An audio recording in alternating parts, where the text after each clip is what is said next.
नमस्कार दोस्तों, आपका स्वागत है हमारे YouTube चैनल में। हम आपको लेसन नंबर 4 करा रहे हैं। इसका नाम है सारणिक। आपका ये क्लास 12 का चैप्टर है। तो इसमें क्या है, आज हम इसमें बताएंगे सारणिकों के गुण, प्रॉपर्टी ऑफ डिटर्मिनेंट। तो इसमें प्रॉपर्टी में क्या है, इससे पहले अगर आप पहली वीडियो देख लें तो आपका बेसिक कॉन्सेप्ट और क्लियर हो जाएगा। इसमें केवल क्या है, प्रॉपर्टी, और फिर उसके बाद हम कुछ एग्जाम्पल लेंगे। तो चलिए स्टार्ट करते हैं। किसी सारणिक का, पहली प्रॉपर्टी है, किसी सारणिक का मान इसकी पंक्तियों तथा स्तंभों को आपस में बदलने पर सारणिक का मान अपरिवर्तित रहता है। मतलब किसी सारणिक की अगर पंक्ति और स्तंभ आपस में बदल दें तो उसका मान नहीं बदलता है। कैसे? जैसे कि यहाँ पर एग्जाम्पल दिया है हमने 3, 4, 2, 5, ये 2x2 ऑर्डर का है। तो इसमें देखिए ये पंक्ति है और एक ये पंक्ति है। इसका मान पहले हमने निकाल लिया। भाई कैसे करते हैं आपको पता है, ये इस तरीके से गुणा करते हैं, फिर ये आ जाता है। तो 3 पंजे 15 और माइनस का चिन्ह अपनी तरफ से आता है, और 2 चौक 8, माइनस का 8, तो कितना हो गया आपका 7 हो गया। अब हमने दूसरा सारणिक बनाया, इसकी पंक्ति बदल दी स्तंभों से। कैसे? पहली पंक्ति को क्या बना दिया, पहला स्तंभ। दूसरी पंक्ति को क्या बना दिया हमने, दूसरा स्तंभ। भाई पहली पंक्ति है ना 3, 4, अब हमने इसे क्या बना दिया, ये स्तंभ बना दिया 3, 4। इसी तरीके से ये दूसरी पंक्ति है, इसे क्या बना दिया, स्तंभ बना दिया। अब इसका मान कैलकुलेट करो तो क्या आएगा, 3 पंजे 15 और माइनस 4 दूनी 8, 7 आया। तो देखिए बराबर आ गया। तो यानी कि ये और ये दोनों बराबर रहे। तो हमें ये बात पता चली कि अगर हम सारणिक की सभी पंक्ति और स्तंभ को आपस में बदल दें तो उसका मान चेंज नहीं होता। यानी कि ऐसा हम कहीं आवश्यकता होगी क्वेश्चन करने में तो ऐसा कर सकते हैं। अगली प्रॉपर्टी क्या है, यदि एक सारणिक की कोई दो पंक्तियों या स्तंभों को परस्पर परिवर्तित कर दिया जाए तो सारणिक का चिन्ह परिवर्तित हो जाता है। मतलब अगर ये तो हमने क्या किया था, सभी पंक्ति सभी स्तंभ में बदल दी थी। मतलब 3x3 ऑर्डर का होगा तो वैसे ही बदला जाएगा। जैसे कि मैं मान लीजिए यहाँ पर एक उदाहरण देता हूँ, A1, B1, C1, मान लीजिए A2, B2, C2 और A3, B3, C3, 3 पंक्ति और 3 स्तंभ है। वो मैंने छोटा एग्जाम्पल देकर आपको समझा दिया है। वैसे तो ये अगर इन्हें चेंज करेंगे तो देखिए पहली पंक्ति पहला स्तंभ बन जाएगा, दूसरी पंक्ति दूसरा स्तंभ बन जाएगा। भाई दूसरी पंक्ति है दूसरा स्तंभ हो जाएगा, तीसरी पंक्ति है तो तीसरा स्तंभ हो जाएगा। ऐसा करने से सारणिक का मान नहीं बदलता है। तो ये प्रॉपर्टी नंबर 1 थी। अब दूसरी प्रॉपर्टी क्या है, केवल दो पंक्तियों को ही आपस में बदलें। मतलब इसे और इसे बदलें आपस में, या स्तंभों को बदल दें तो माइनस का चिन्ह अब बाहर आ जाएगा। देखिए करते हैं हम। तो छोटा उदाहरण ले लिया हमने।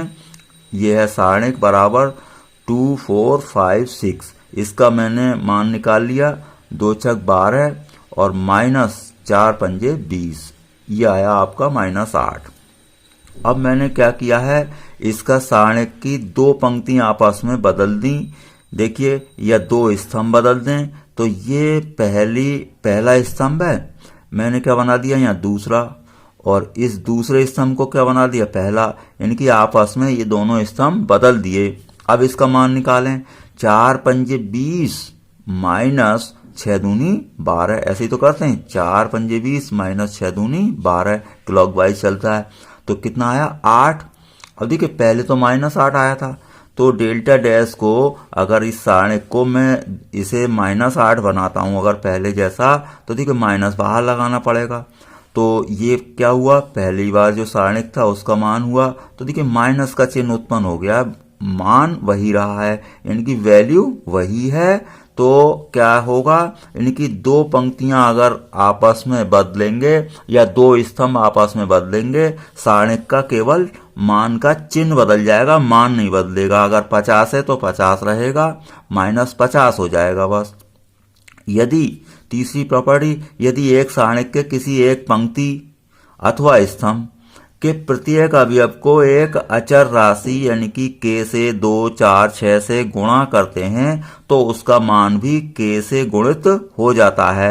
मतलब k से गुणित का मतलब अगर 2 से गुणा किया है तो 2 गुना हो जाएगा, 3 से गुणा किया है तो 3 गुना सारणिक का मान हो जाएगा। जैसे कि मान लीजिए कोई सारणिक है 3, 5, 1, 6, तो 3, 6, 18 -5 मैंने मान निकाला इसका, तो ये आया 13। अब अगर मैं इसे k से मल्टीप्लाई कर देता हूं तो इस सारणिक में होता क्या है, अगर किसी आप राशि से गुणा करेंगे किसी संख्या से सारणिक को, तो केवल एक पंक्ति के सभी अवयवों को गुणा होगी या केवल एक स्तंभ के सभी अवयवों को गुणा होगी। जैसे कि यहाँ पर मैंने किया है 3 के, मैंने पहली पंक्ति को ही गुणा कर दिया 3 के और 5 के, 3 के 5 के, तो इसको केवल मैंने गुणा की है, किसे, केवल पंक्ति को। हम के स्तंभ को भी गुणा कर सकते हैं, दूसरे स्तंभ को कर सकते हैं, दूसरी पंक्ति को कर सकते हैं, लेकिन क्या करेंगे, केवल एक ही पंक्ति या एक ही स्तंभ को करेंगे। जैसे कि यहाँ समझ लें, मान लीजिए मुझे 2 से गुणा करनी है, तो 2 से ये जो गुणा होगी तो केवल क्या होगी, किसी एक पंक्ति को ही होगी, प्रत्येक अवयव को, या फिर एक स्तंभ के अवयवों को करेंगे, इधर नहीं करेंगे। फिर ये जरूरी नहीं है कि पहली पंक्ति को ही करते हैं या पहले स्तंभ को, आप दूसरी पंक्ति को भी कर सकते हैं, इस तरीके से जहां मर्जी आए। तो इसी तरीके से कॉमन भी लिया जाएगा, आगे हम समझाएंगे कि किसी एक पंक्ति में से ही कॉमन आएगा या एक स्तंभ में से कॉमन आएगा।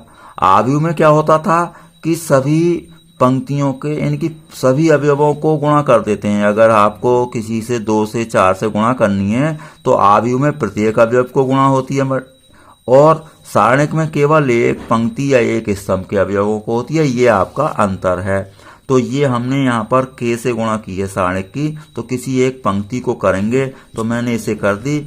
अब मान लीजिए इसका आप विस्तार करें यानी कि खोलें उसे, तो देखिए मैंने यहाँ दोबारा लिख दिया k सारणिक, k इंटू सारणिक, तो k, अब मैंने इसे पंक्ति को गुणा कर दी 3 के और 5 के।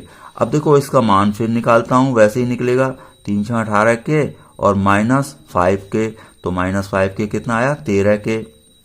अब ये पहला सारणिक का मान क्या था, 13, तो k से देखो मल्टीप्लाई हो गया ना, तो k इंटू पुराना वाला डिटरमिनेंट की वैल्यू।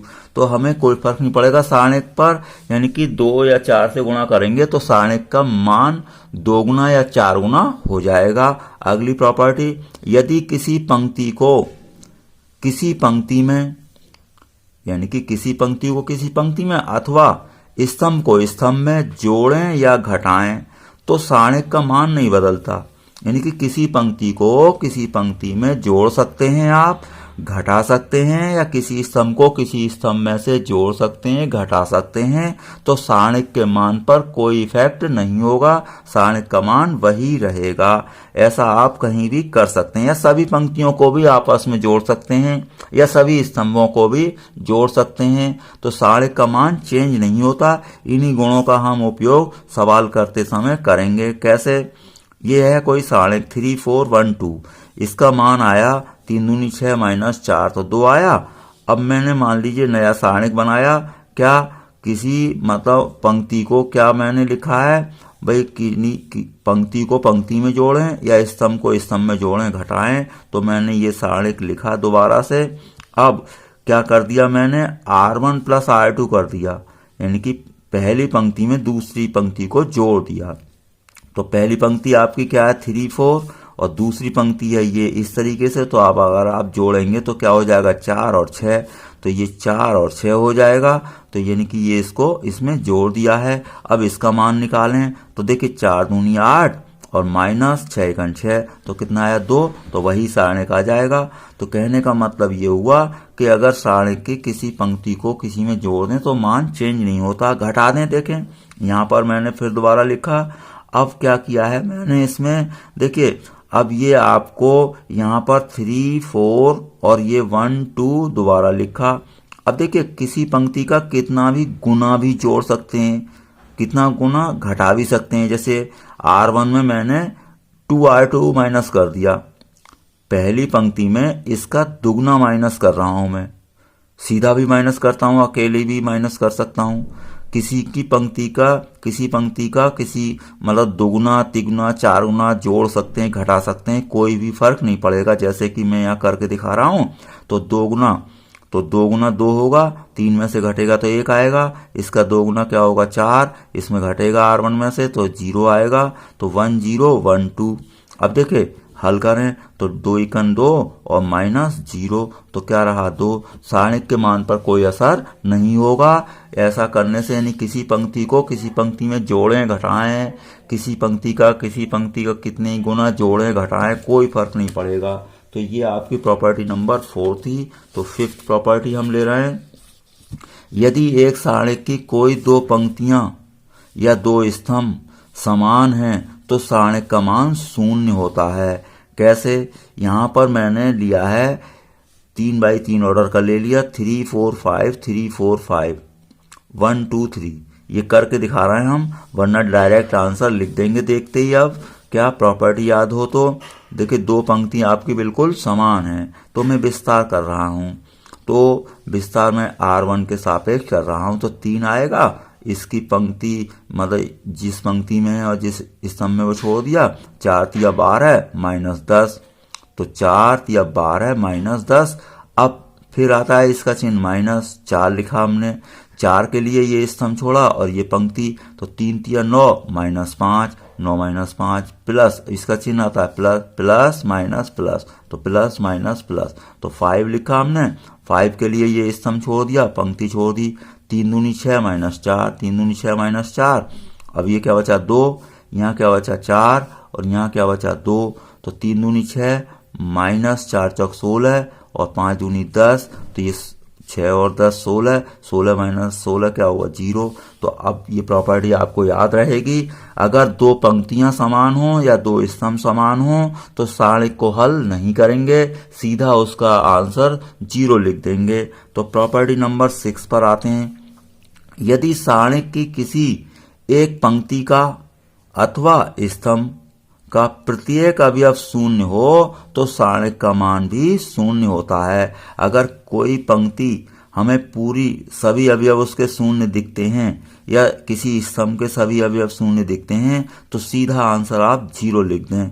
कैसे? यहाँ मैं करके दिखाता हूँ। देखिए ये इसका सारणिक लिया है हमने, एक पंक्ति के सभी अवयव 0 हैं, तो इसका विस्तार कर रहे हैं हम R1 के सापेक्ष। तो कैसे? पहला अवयव लिखते हैं, फिर इसके ये छोड़ते हैं और फिर 4 तिया 12 -10 होगा। अब देखिए ये लिखना हालांकि व्यर्थ है, क्यों 0 से गुणा होगी तो 0 ही आएगा, फिर भी मैं आपको करके दिखा रहा हूँ। अब बीच वाला लेते हैं प्लस माइनस प्लस, तो ये माइनस आएगा, 0 आया, इसका ये छोड़ेंगे हम इसम 3 तिया 9 -5।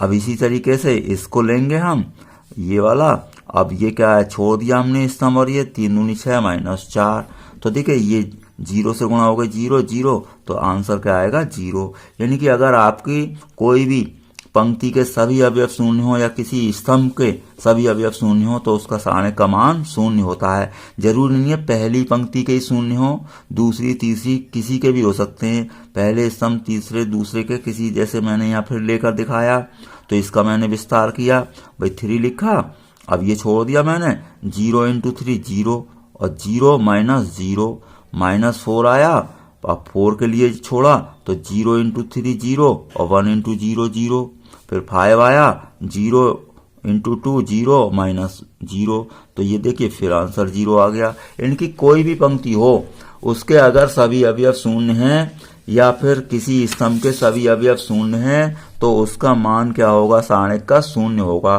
तो ये अगर प्रॉपर्टी आप याद रखते हैं तो हमें जो इसके क्वेश्चन होंगे उन्हें करने में आसानी होगी, बहुत अधिक विस्तार करने से हम बच जाएंगे।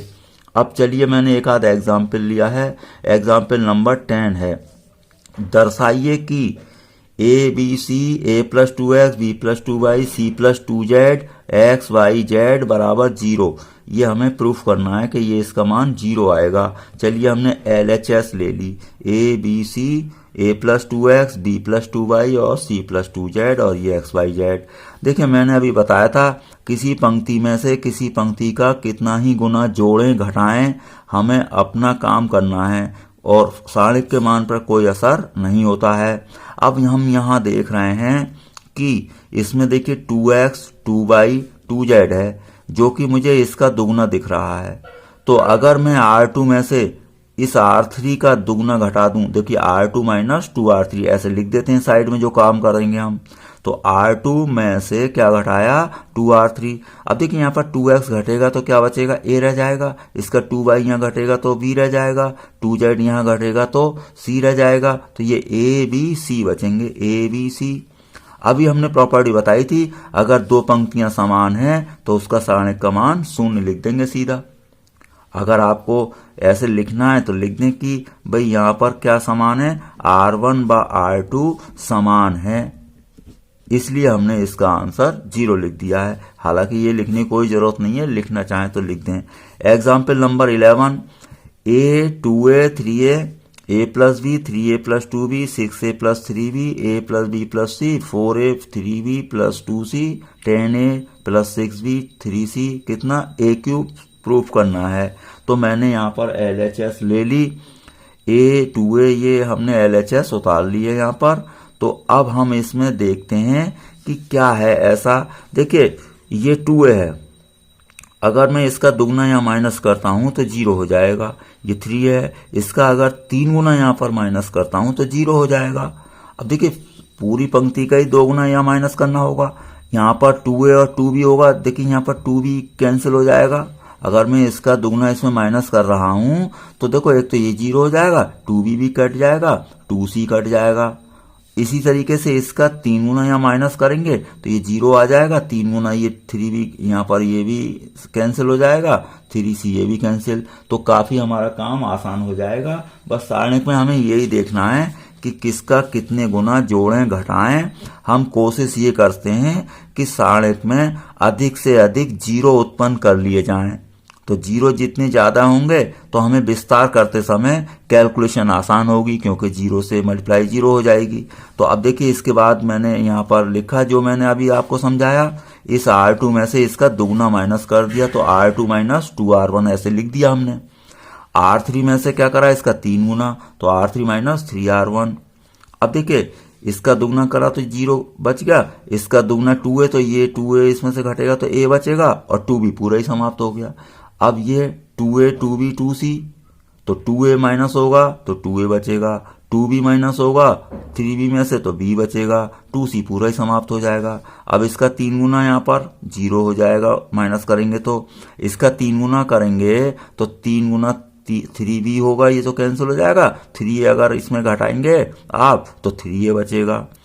अब इसी का 3 गुना इसमें से भी माइनस करना है तो एक तो काम ये होगा, आप अलग अलग लिख कर सकते हैं ना, इसका 3 गुना लिख लें, आप अलग लिख करके आप आराम से कर सकते हैं। जैसे कि मान लीजिए मैं यहाँ करके दिखाता हूँ, भाई आपका ये क्या है 3a 3b और 3c। जल्दीबाजी कोई नहीं होती है, आराम से एग्जाम में करें।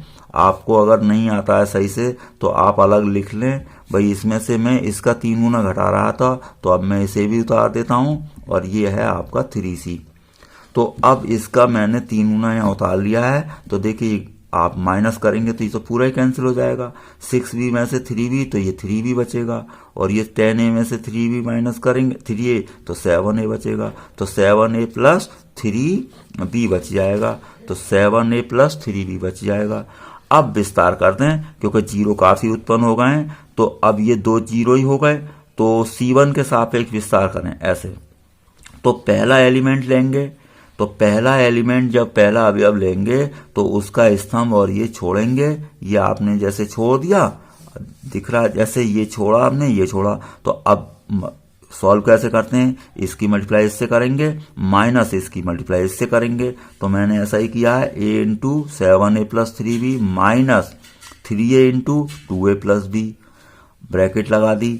अब ये इसका चिन्ह आएगा क्या, माइनस 0। अब 0 वाले के लिए सॉल्व करना बेकार है क्योंकि उसके साथ जो भी ब्रैकेट होगी मल्टीप्लाई में सब 0 हो जाएगा, प्लस तीसरा एलिमेंट वो भी 0 है, तो 2 स्टेप हमारे बच गए नहीं, तो इसलिए हम अधिक से अधिक 0 उत्पन्न करते हैं।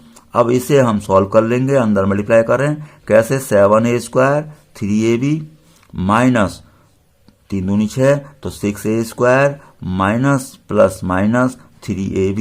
तो देखिए 3ab से 3ab कैंसिल हो जाएगा और 7a² में से 6a² माइनस होगा तो a² बचेगा। तो a² की a से मल्टीप्लाई हो गई a³, तो आपका RHS आ गया, प्रूफ हो गया। 12th का है, सिद्ध करो कि ये सारणिक क्या है, x plus y, y plus z, z plus x, z x y 1 1 1 0 proof करना है। तो हमने LHS ले ली। हम यहाँ पर देख रहे हैं कि इसमें x प्लस वाई जेड की कमी है और यहाँ पर x प्लस वाई जेड हो जाता x की कमी है। तो हमें दिख रहा है कि इस R2 को R1 में जोड़ दें तो यहाँ पर x plus y plus z हो जाएगा, x plus y plus z हो जाएगा, x plus y plus z हो जाएगा। तो मैंने ऐसे ही किया है, R1 प्लस R2 साइड में ऐसा लिख देंगे जो काम करते हैं। अब इसमें जोड़ा हमने x plus y plus z, x plus y plus z, x plus y plus z, और ये जेड एक्स वाई आपका ऐसे ही बचेगा 1 1 1। अब देखिए ये सभी में कॉमन है तो कॉमन ले सकते हैं किसी एक पंक्ति में से। तो x plus y plus z common ले लिया, क्या बचा 1 1 1, और ये पहले से ही तीसरी पंक्ति 1 1 1 थी। तो जब दो पंक्ति समान हो जाती हैं तो मैंने अभी बताई प्रॉपर्टी कि वो उसका मान सारणिक का 0 होगा। तो इसकी गुणा 0 से हो गई तो इसका आंसर आया आपका 0। तो ये एग्जाम्पल नंबर आपका 12। अगला एग्जाम्पल है आपका 13। तो इसमें क्या है, डिटरमिनेंट है। अब इसका मान ज्ञात करो केवल 1 1, और ये a b c b c c a ये है। तो हमने सॉल्यूशन स्टार्ट किया तो हमने सारणिक उतार लिया। अब हम चाहते हैं कि अधिक से अधिक 0 बने सारणिक में हमेशा। अब देखिए 3 जगह बने तो इसको अगर मैं R1 को इसमें R2 और R3 में से घटा दूंगा तो क्या होगा, 2 0 तो मेरे बन ही जाएंगे। तो मैं अधिक से अधिक 0 लाने की कोशिश करूंगा। तो यहाँ पर क्या लिखना चाहते हैं हम, R2 माइनस R1, क्योंकि इसमें से देखिए यहाँ पर A1 B और ये CA, अगर यहाँ से R1 अगर आप माइनस कर रहे हैं तो देखिए यहाँ से क्या है, R1 आपका ये BC, तो इसे माइनस करेंगे आप जब, तो देखिए ये माइनस कर रहे हैं हम तो ये कैंसिल हो गया ना, 0 बचा। यहाँ क्या बचेगा, B माइनस A, और ये क्या बचेगा आपका BC माइनस CA। इस तरीके से आपका वो CA माइनस BC। तो ये हम यहाँ पर ये कहना चाह रहे हैं क्या, R2 माइनस R1। तो R2 में से R1 माइनस कर दिया तो क्या बचा 0, और B माइनस A और CA माइनस BC। अब R3 में से R3 में से इसे R1 को माइनस करें तो यहाँ बचेगा 0, और ये C माइनस A हो जाएगा क्योंकि इसमें से इसे माइनस करेंगे तो C माइनस A, और AB माइनस BC हो जाएगा। तो हमने यहाँ पर नोट कर दिया। अब क्या करेंगे, 1A और BC तो हमें वैसे ही उतारना है। अब हमें यहाँ पर करना है क्या भाई, यहाँ पर C कॉमन लें अगर इसमें तो A माइनस B बन रहा है, तो मैं यहाँ पर भी A माइनस B बना लेता हूँ। तो इसमें से माइनस कॉमन ले लेते हैं तो A माइनस B बनेगा। अब 0 C माइनस A, यहाँ पर क्या कॉमन है आपका, देखिए B कॉमन है तो A माइनस C बनेगा। तो हम माइनस B कॉमन ले लें यहाँ से तो क्या बन जाएगा आप, C माइनस A। तो ये C माइनस A बन गया है। अब ध्यान से देखें, इस पूरी पंक्ति में A माइनस B कॉमन है। इस पूरी पंक्ति में C माइनस A ये कॉमन है, निकाल लिया हमने कॉमन। लिखना चाहें लिख सकते हैं साइड में कि R2 में से A माइनस B कॉमन लेने पर, R3 में से C माइनस A कॉमन लेने पर। अब यहाँ बचा क्या है हमारा 1 0 0, और ये कॉमन ले ही लिया है तो यहाँ पर -1 बचेगा। तो A -1 और ये 1 बचेगा। अब ये BC और ये क्या बचा है C, और यहाँ बचेगा माइनस का B। अब हमें ज्यादा कुछ नहीं करना क्योंकि अब 0 काफी बन गए हैं। तो क्या C1 के सापेक्ष विस्तार कर दें, क्यों, इधर को विस्तार करेंगे तो 2 ब्रैकेट हमें लिखनी नहीं पड़ेंगी। तो 1 के लिए ब्रैकेट आएगी क्या, 1 के लिए ये छोड़ देंगे स्तंभ उसका और ये छोड़ देंगे पंक्ति, तो इन दोनों की गुणा माइनस ये। तो अब ये -1 इंटू माइनस B तो प्लस के B, और माइनस के C तो B माइनस C, माइनस इसके लिए आती ब्रैकेट तो ये 0 है तो बेकार है लिखना। अब +3 वो +0 इसके लिए आती ब्रैकेट वो भी हमने नहीं लिखी। तो 0 से ये फायदा होता है, देखिए 2 स्टेप हमारे बच गए। अब ये क्या रह गया, केवल B माइनस C, बाकी तो 0 हो गए। तो आपका आंसर आया A minus B, C minus A और बी माइनस सी, चाहे आप क्रम से लिख दें ए माइनस बी माइनस सी माइनस ए। तो ये इसका सारणिक का मान हो चुका है। तो आपका ये यहाँ तक का एग्जाम्पल 13 तक हमने यहाँ कर दिया है। अगली वीडियो में आपको एक्सरसाइज का काम मिलेगा। तो आप हमारे चैनल पर लगातार बने रहें। वीडियो देखने के लिए आपका बहुत बहुत